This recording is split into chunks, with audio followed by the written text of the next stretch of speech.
Jeremiah chapter 29 verse 11 says, "For I know the plans I have for you, declares the Lord, plans to give you hope and a future, plans to prosper you and not to hurt you." This verse speaks of God's promise to his people that he has good plans for them, plans that bring prosperity, protection, hope, and a bright future. In the context of the book of Jeremiah, these words were spoken to the Israelites who were in exile in Babylon. God wanted to reassure them that, even in their current difficult circumstances, he had a plan for their well-being. He encouraged them to trust in his faithfulness and to have hope for the future. God's faithfulness refers to the unwavering trustworthiness, loyalty, and reliability of God in keeping his promises and fulfilling his purposes. It is the assurance that God will always be true to his character and will never fail to accomplish what he has said he will do. God's faithfulness is demonstrated throughout the Bible in his interactions with his people, his provision, his guidance and his faithfulness to his covenant promises. One example of God's faithfulness in the Bible is found in the story of Joseph in the book of Genesis. This story illustrates God's faithfulness in fulfilling his plans and promises, even in the midst of difficult circumstances. Joseph's own brothers threw him into a pit, sold him into slavery, falsely accused him of a crime, and imprisoned him. Despite facing numerous trials and hardships, God remained faithful to Joseph throughout his journey. Through a series of events, Joseph eventually rose to a position of power and authority in Egypt, second only to Pharaoh. God used Joseph's suffering and experiences to save his family from a severe famine and ensure their survival.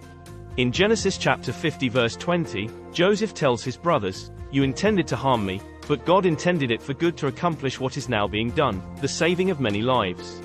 It is a source of comfort and hope for believers, knowing that they can rely on God's steadfast love and faithfulness in every aspect of their lives. The verse serves as a reminder for us today that no matter what challenges we may face, God has a purpose and a plan for our lives. God's purpose for us is to worship and serve him, to live a moral and virtuous life, to seek spiritual enlightenment, to fulfill a divine plan or destiny, or to experience growth and development as individuals. It reminds us to trust in his goodness, the inherent qualities and actions of God that are characterized by kindness, compassion, benevolence, and love. It is the nature of God to be good and to do good for his creation. The goodness of God is often seen in his provision, guidance, forgiveness, and mercy towards humanity. And to have faith that he is working all things together for our ultimate good. Matthew chapter 17 verse 20 tells us that if you have faith as small as a mustard seed, you can instruct the mountain to move. It is a source of comfort and encouragement, reminding us that we can have hope and confidence in God's promises for our lives.